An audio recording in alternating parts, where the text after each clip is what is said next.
During a funeral ceremony in Hendersonville, North Carolina, an unusual occurrence unfolded when the deceased woman's children observed her eyes unexpectedly opening. Susan's husband Rick was a wealthy businessman, and after he died in a tragic car accident, he bequeathed his entire estate to his beloved wife. Naturally, Susan or her children never struggled financially, and they never missed out on anything. However, as Susan's old age approached, her children, who were all well settled by that time, never bothered to look after their elderly mother. In fact, when the older woman had a heart attack, none of her children bothered to pay her a visit at the hospital. Martha, Susan's helper and sole support in her old age, had called all of them, but 3 of them didn't even bother to answer the phone, and the one who did, Susan's eldest son Jason, asked Martha not to bother him again. "Why are you bothering me if Mom is already in the hospital and doctors are looking after her? It's not like she's dead," he yelled at Martha, then hung up the phone. When Susan regained consciousness, she discovered Martha with wet eyes by her bedside. "Are you okay, ma'am?" she asked, her voice trembling. "I tried calling them, but it's fine, Martha," the elderly lady said weakly, knowing that her sons had not come to see her. "They are my sons. I raised them alone after Rick died. I had a feeling they wouldn't show up." As a result, when Susan recovered, she immediately called her lawyer and wrote a will, the contents of which no one was supposed to know about, at least not until she died. Little did her children know that the day would come soon when the will would be revealed, and their mother would depart for her heavenly abode. A few days after Susan was discharged from the hospital, Martha called Jason again. "What is it, Martha? How many times have I told you not to call me?" Jason snapped. "I'm sorry to bother you, Jason," Martha explained, "but Mrs. Henderson has passed away. Her dying wish was for all of her sons to attend her funeral, so I called you."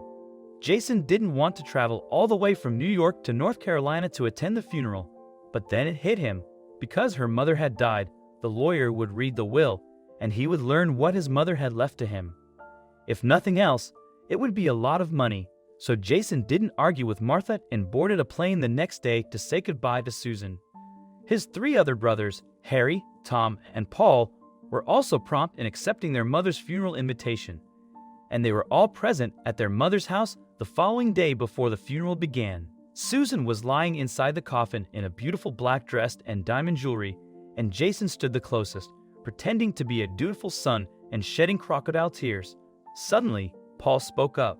"Where is everyone else, Martha? Are we the only ones who were called for the funeral?"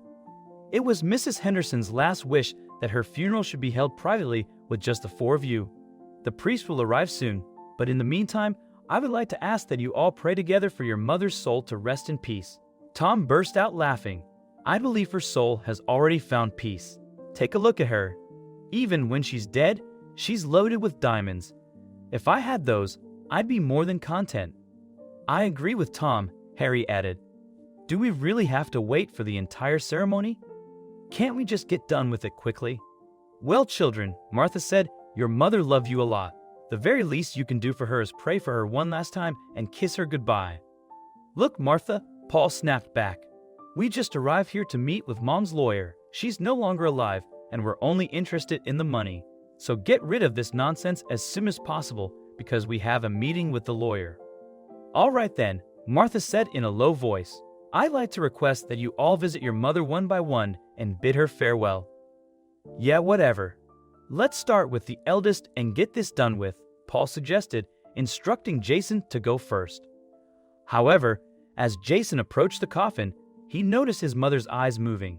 "I must be exhausted after the flight," the man thought, taken aback by what he was witnessing.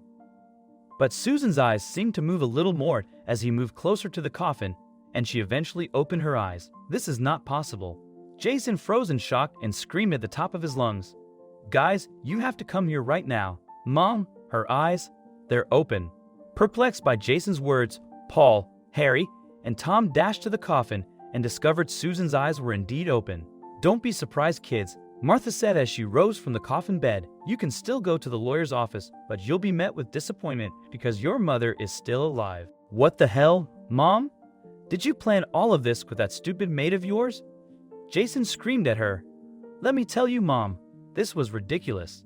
Do you think all of this is a joke? And do you guys think I'm a fool? Susan raised her voice. When their mother did that, all of her sons were terrified. They'd never seen her so enraged. "We didn't mean to, Mom," Paul began speaking, but Susan cut them off. "Didn't mean to what, Paul?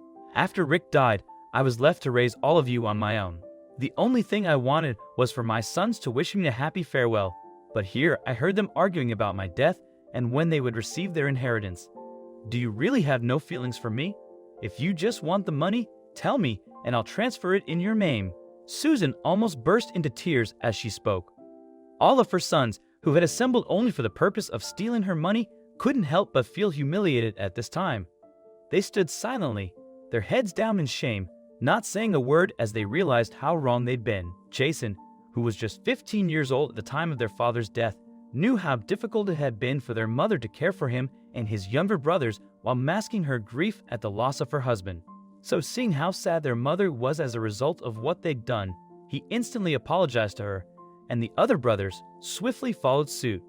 "I'm sorry I hurt you so much, Mom," Jason said, hugging her.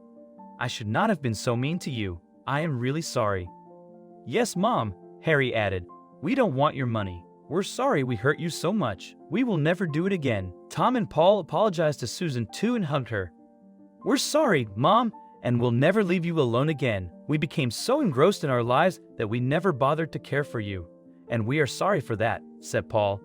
Over time, the sons demonstrated to their mother that they had improved. They paid her visits on a regular basis, and once a month, they all got together at their mother's house.